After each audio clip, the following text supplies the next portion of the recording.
Hello friends, कैसे हैं आप सब। स्वागत है आपका हमारे YouTube channel study result world में। फ्रेंड्स, सबसे पहले आपको दशहरे की हार्दिक शुभकामनाएं। फ्रेंड्स, इस वीडियो में हम हिंदी के विकास के क्रम के बारे में जानेंगे। हिंदी जो हम बोलते हैं, जो लिखते हैं, उसका विकास क्रम क्या है, इसके बारे में हम डिटेल से इस वीडियो में जानेंगे। तो फ्रेंड्स, वीडियो को पूरा देखिएगा क्योंकि यहाँ से क्वेश्चन आपके पेपर में पूछे जाते हैं। तो फ्रेंड्स, आइए वीडियो को स्टार्ट करते हैं। फ्रेंड्स, सबसे पहले आइए समझते हैं भाषा क्या होता है। फ्रेंड्स, भाषा शब्द की उत्पत्ति संस्कृत की भाष धातु से हुई है, जिसका अर्थ है बोलना या कहना। फ्रेंड्स, कुछ भी हम बोलते हैं या किसी के बोले हुए बातों को अगर हम समझते हैं तो वही हमारी भाषा कहलाती है। भाषा वह माध्यम होती है जिसके माध्यम से हम अपने विचार दूसरे के सामने रखते हैं और दूसरे का विचार समझते हैं। फ्रेंड्स, आइए जानते हैं अगला पॉइंट हिंदी भाषा के बारे में। तो हिंदी विश्व की लगभग 3000 भाषाओं में से एक है। फ्रेंड्स, आपको याद रखना है कि हिंदी विश्व की लगभग 3000 भाषाओं में से एक भाषा है।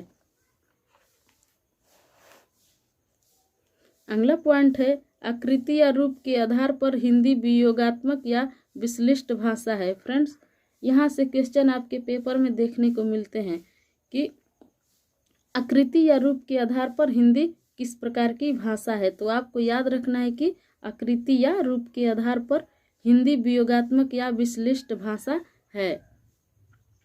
अगला पॉइंट है भाषा परिवार के आधार पर हिंदी भारोपीय परिवार की भाषा है। यहाँ से भी क्वेश्चन आपके पेपर में पूछे जाते हैं।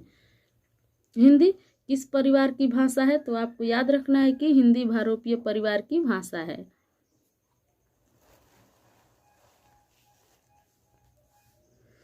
अगला पॉइंट है हिंदी भाषा का साहित्य लगभग 1000 वर्ष पुराना है। फ्रेंड्स, जो हमारी हिंदी है उसके बारे में अगर हम डिटेल से पढ़ेंगे तो देखेंगे कि हिंदी भाषा का साहित्य लगभग 1000 वर्ष पुराना है।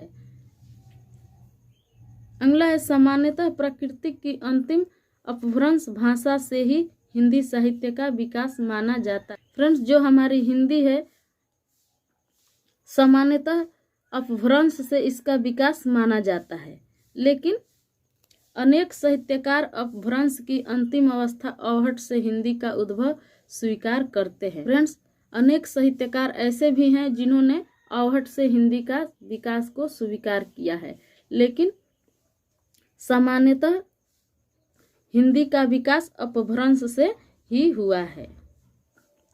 चंद्रधर शर्मा ने अवहट को पुरानी हिंदी का नाम दिया है। फ्रेंड्स, अनेक ऐसे साहित्यकार हैं जिन्होंने हिंदी का विकास अवहट से माना है, लेकिन सामान्यतः हिंदी का विकास अपभ्रंश से ही हुआ है।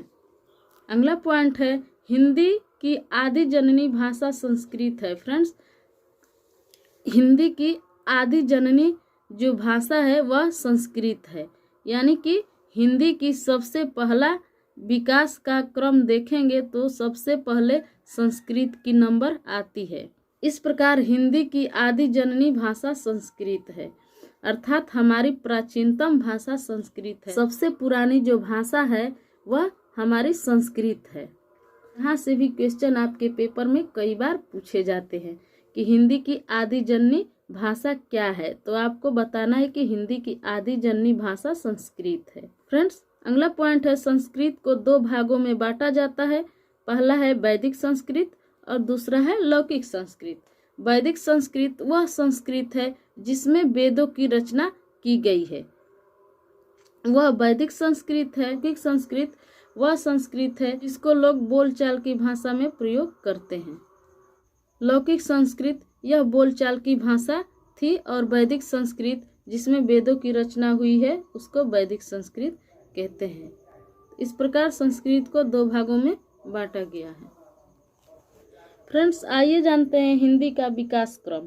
फ्रेंड्स, पहला है संस्कृत। संस्कृत से निकला है पाली और पाली से निकला है प्राकृत और प्राकृत से निकला है अपभ्रंश और अपभ्रंश से निकला है अवहट और अवहट से हिंदी। फ्रेंड्स, कई बार यहाँ पर आपको अवहट नहीं देखने को मिलेगा, सीधे आपको अपभ्रंश से हिंदी का विकास देखने को मिलेगा। फ्रेंड्स, अगर आपके पेपर में क्वेश्चन पूछ दिया जाए कि हिंदी भाषा का विकास किस क्रम में हुआ है, तो आपको याद रखना है कि सबसे पहले हिंदी भाषा के विकास में संस्कृत की नंबर आती है, जो कि हिंदी की आदि जननी भाषा संस्कृत है, और संस्कृत से पाली का विकास हुआ है, और पाली से प्राकृत भाषा निकली है, और प्राकृत से अपभ्रंश, और अपभ्रंश से अवहट, और अवहट से हिंदी। फ्रेंड्स, यहाँ पर कई बार अवहट आपको नहीं देखने को मिलेगा, सीधे अपभ्रंश से हिंदी का विकास देखने को मिलेगा। तो फ्रेंड्स, ये आपको याद रखना है कि सामान्यतः अपभ्रंश से ही हिंदी भाषा का विकास माना गया है। फ्रेंड्स, कई साहित्यकारों का मानना है कि अपभ्रंश से अवहट निकला है और अवहट से हिंदी भाषा का विकास हुआ है, लेकिन फ्रेंड्स सामान्यतः आपको याद रखना है कि अपभ्रंश से ही हिंदी भाषा का विकास हुआ है। फ्रेंड्स, अगला पॉइंट है भगवान बुद्ध के सारे उपदेश पाली में ही हैं। फ्रेंड्स, भगवान बुद्ध ने जितने भी उपदेश दिए हैं वह सारे उपदेश पाली भाषा में ही है, ये बात आपको याद रखना है। यहाँ से भी क्वेश्चन आपके पेपर में पूछे जाते हैं। भगवान बुद्ध के सारे उपदेश किस भाषा में है, तो आपको याद रखना है कि भगवान बुद्ध ने अपने सारे उपदेश पाली भाषा में ही दिया है। अगला पॉइंट है भगवान महावीर के सारे उपदेश प्राकृत में हैं।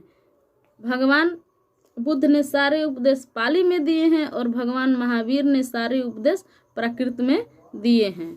अगला पॉइंट है अपभ्रंश भाषा का विकास 500 ईस्वी से लेकर 1000 ईस्वी के मध्य हुआ, और इसमें साहित्य का आरंभ 8वीं सदी स्वयंभू कवि से हुआ, जो 13वीं सदी तक जारी रहा। फ्रेंड्स, आपको याद रखना है कि अपभ्रंश भाषा का विकास 500 ईस्वी से लेकर 1000 ईस्वी के मध्य हुआ, और इसके साहित्य का आरंभ 8वीं सदी से हुआ, जो 13वीं सदी तक जारी रहा। 8वीं से शुरू हुआ और 13वीं सदी तक यह जारी रहा। कौन? अपभ्रंश भाषा में साहित्य रचना। फ्रेंड्स, अगला पॉइंट है प्रमुख रचनाकार स्वयंभू अपभ्रंश का वाल्मीकि, जिन्होंने पयुम चरित अर्थात राम काव्य की रचना की है। तो फ्रेंड्स, आपको याद रखना है कि अपभ्रंश के रचनाकार हैं स्वयंभू, और दूसरा है धनपाल। इन्होंने भविष्यत का है, यानी अपभ्रंश का पहला प्रबंध काव्य इन्होंने लिखा है। अगला कवि है पुष्यदंत, जिन्होंने महापुराण जसहर चरियुम की रचना की है। सरहप्पा आदि सिद्धों की रचनाएं सभी अपभ्रंश में हुई हैं। फ्रेंड्स, आपको याद रखना है कि अपभ्रंश के प्रमुख रचनाकार हैं स्वयंभू, धनपाल, पुष्यदंत और सरहप्पा। फ्रेंड्स, वीडियो अगर आपके लिए थोड़ा भी हेल्पफुल लगा हो तो वीडियो को लाइक कर दीजिए, शेयर कर दीजिए, और प्लीज़ मेरे चैनल को सब्सक्राइब कर दीजिए। वीडियो को लास्ट तक देखने के लिए थैंक्स। मिलते हैं अगले वीडियो में, तब तक के लिए टेक केयर।